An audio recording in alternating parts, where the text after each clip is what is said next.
akawaambia imewapasa kumuomba Mungu siku zote wala wasikate tamaa. Hebu mwambie mwenzio, sema imekupasa kumuomba Mungu. Sema tena, imekupasa kumuomba Mungu siku zote wala usikate tamaa. Unaona, imewapasa kumuomba Mungu siku zote wala wasikate tamaa, kwamba kwenye kumuomba Mungu haitakiwi ukate tamaa. Unatakiwa uendelee kumuomba Mungu pasipo kukata nini?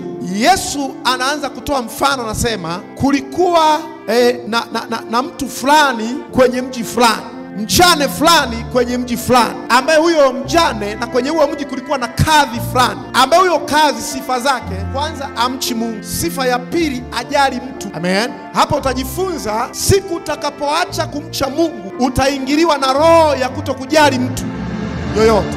Huyu mjane alikuwa anamwendea yule kadhi, anamwambia tafadhali patia haki yangu na yule adui yangu. Yule kadhi aliazimia moyoni mwake kwamba sitampatia mwanamke huyu haki yake, lakini akumwambia moja kwa moja, ila alichokuwa nakifanya ni kumzungusha. Anamwambia nenda uje kesho, nenda uje kesho kutwa, nenda uje wiki ijayo, nenda mwezi ujao. Biblia inasema yule mjane alikuwa anamwendea daima pasipo kuchoka.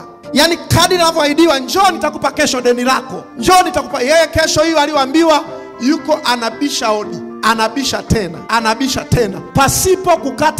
pasipo kufanyaje jamani? Pasipo kukata tamaa. Sasa yule kadhi moyoni mwake akasema, ijapokuwa mimi simchi Mungu wala mimi sijali mtu, ila kwa mwanamke huyu mjane nitampatia haki yake, aache tu kunisumbua. Afu Biblia inasema, na Mungu je, hata wapatia haki wateule wake wanaomlilia mchana na usiku, naye ni mvumilivu kwao? Hakika atawapatia upesi. Bwana Yesu asifiwe sana. Iko faida ya maombi yenye nguvu, iko faida ya maombi ya mtu ambaye hakati tamaa, anaendelea tena na tena. Bwana Yesu asifiwe sana. Imekupasa kumuomba Mungu tena na tena pasipo kukata tamaa. Mwanamke huyu alipata haki yake kwa sababu aliendelea kuwa king'ang'anizi. Haleluya. Tujifunze kwa huyu mwanamke ambaye aliendelea kuwa king'ang'anizi. Aachi kwenda kwenye kuomba, aachi kubisha hodi. Ukimwahidi ni kesho, atakuja. Ukimwambia kesho kutwa, atakuja. Ukimwambia mwezi ujao, atakuja, mpaka uchoke wewe.